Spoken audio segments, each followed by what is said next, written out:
संजय दत्त पहुंचे काराकाट में। जैसे कि आप लोग स्क्रीन पर देख रहे हैं कि पवन सिंह के साथ में हिंदी फिल्म के महानायक संजय दत्त आए हुए हैं, जो कि आप लोग जान रहे हैं कि पवन सिंह काराकाट से चुनाव लड़ रहे हैं और काराकाट में पवन सिंह के चाहने वाले की एकदम भीड़ लगी हुई है।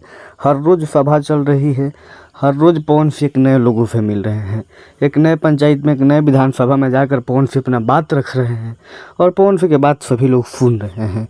पवन सिंह से लोग उम्मीद लगा रहे हैं। पवन सिंह के साथ साथ जितने भी लोग हैं, वहाँ के जितने भी नेता हैं, वो भी पवन सिंह की सपोर्ट कर रहे हैं। लेकिन हम आपको बता दें कि पवन सिंह भोजपुरी ही नहीं बल्कि हिंदी से देखिए संजय दत्त साहब को लेकर काराकाट में उतार दिया। काराकाट के धरती पर संजय दत्त साहब आ गए। हम आपको बता दें कि यदि काराकाट में पवन सिंह काराकाट के सांसद बन जाते हैं तो कहीं ना कहीं अब तो विश्वास हो चुका है कि फिल्म इंडस्ट्री के साथ साथ कहीं ना कहीं भोजपुरी के साथ साथ हिंदी इंडस्ट्री भी काराकाट में शूट करने के लिए आ जाएगा और उससे बाद काराकाट के रोजगार में बढ़ोतरी होगी। और जिस तरीक़ा से पवन सिंह काराकाट में भी रैली कर रहे हैं, रोड शो कर रहे हैं, उस तरीक़ा से लग रहा है कि पवन सिंह जीतने वाले हैं। लेकिन आप लोग अब देखिए कि किस तरीक़ा से बात बनता है। फिर तो घर घर जाकर लोगों से मिल रहे हैं पवन सिंह, लोगों का आशीर्वाद ले रहे हैं पवन सिंह, माता बहन के आशीर्वाद ले रहे हैं।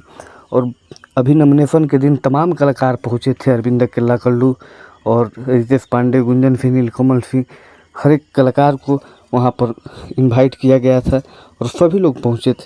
तो बस हम आप लोग से बता दें कि काराकाट में रैली के दौरान संजय दत्त और अक्षरा सिंह को भी देखा गया।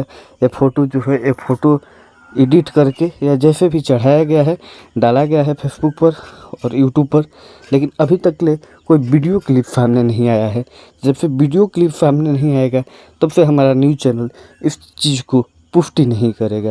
अभी हमारा न्यूज़ चैनल इस चीज़ को पुष्टि नहीं करता है। आप लोग चैनल को सब्सक्राइब कर दीजिए। जय भोजपुरी, जय भोजपुरी समाज।